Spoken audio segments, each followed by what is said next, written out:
kita tidak usah khawatir yang namanya pensiun, biasa aja lah, itu sudah fitrahnya. Jadi kita enjoy, kita happy, apalagi waktunya banyak banget. Jadi hal-hal yang positif yang bisa kita lakukan untuk menghadapi pensiun. Jadi tenang saja menghadapi.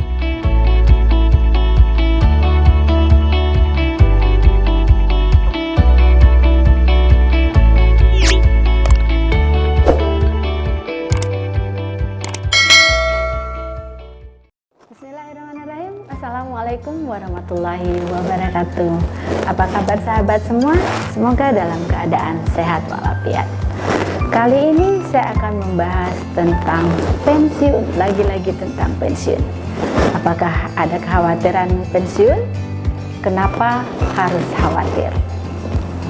Sahabat, mengapa seseorang yang mau pensiun itu khawatir luar biasa?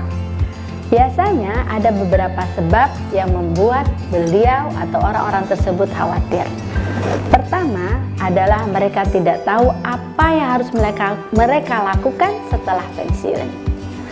Kedua, penghasilan biasanya turun drastis. Misal sahabat, penghasilannya adalah 40 juta sebulan. Tapi setelah pensiun mereka hanya mendapatkan 4 juta. Artinya penghasilannya tinggal 10%. Yang berikutnya adalah mereka tidak punya aktivitas yang telah dipersiapkan. Dan berikutnya biasanya juga anak yang masih belum selesai sekolah. Apakah anaknya masih mahasiswa, mungkin anaknya 1 atau 2 bahkan 3. Nah, itu menjadi pemikirannya, menjadi kekhawatiran. Dan yang terakhir adalah belum menikahkan anaknya. Itu juga menjadikan pemicu, membuat kekhawatiran bagi orang yang mau pensiun.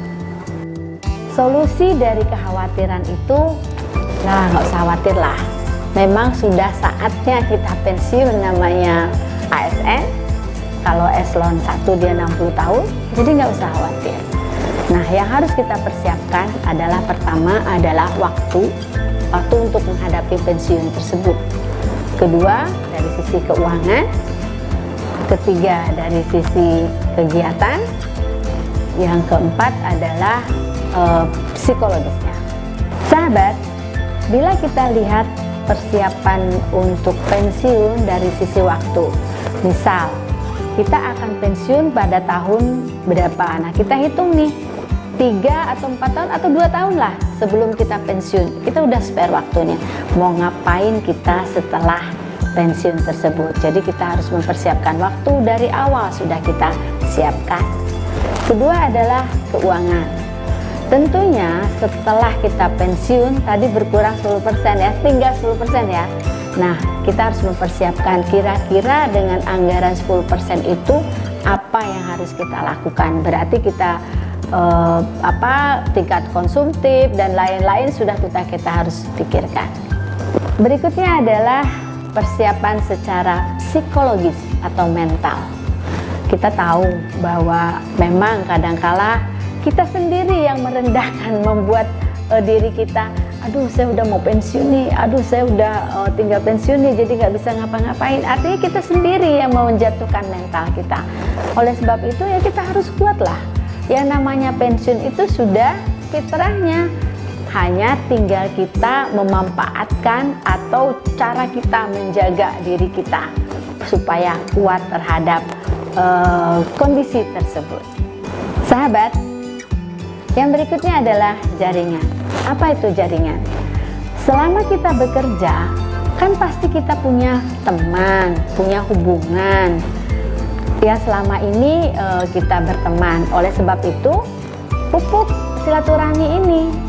Jangan terbalik setelah pensiun, akhirnya kita keluar dari grup ya. Biasanya ada grup kelompok, grup WA ya, kantor, kita keluar. Terus kitanya minder, saya udah pensiun nih jadi nggak bisa berhubungan. Itu adalah hal yang keliru. Justru dengan adanya teman, dengan ada jaringan tersebut akan membuka peluang buat kita. Mungkin peluang apa yang teman-teman kita punya, ya kita pertemanan itu, silaturahmi itu sangat penting sekali. Sahabat, bila solusi yang saya sampaikan tadi betul-betul diterapkan, jadi kesimpulannya kita tidak usah khawatir yang namanya pensiun. Biasa aja lah, itu sudah fitrahnya. Jadi kita enjoy, kita happy, apalagi waktunya banyak banget. Jadi hal-hal yang positif yang bisa kita lakukan untuk menghadapi pensiun. Jadi tenang saja menghadapi pensiun. Baik sahabat, semoga motivasi kali ini bermanfaat buat saya dan kita semua. Salam bahagia. Terima kasih. Assalamualaikum warahmatullahi wabarakatuh.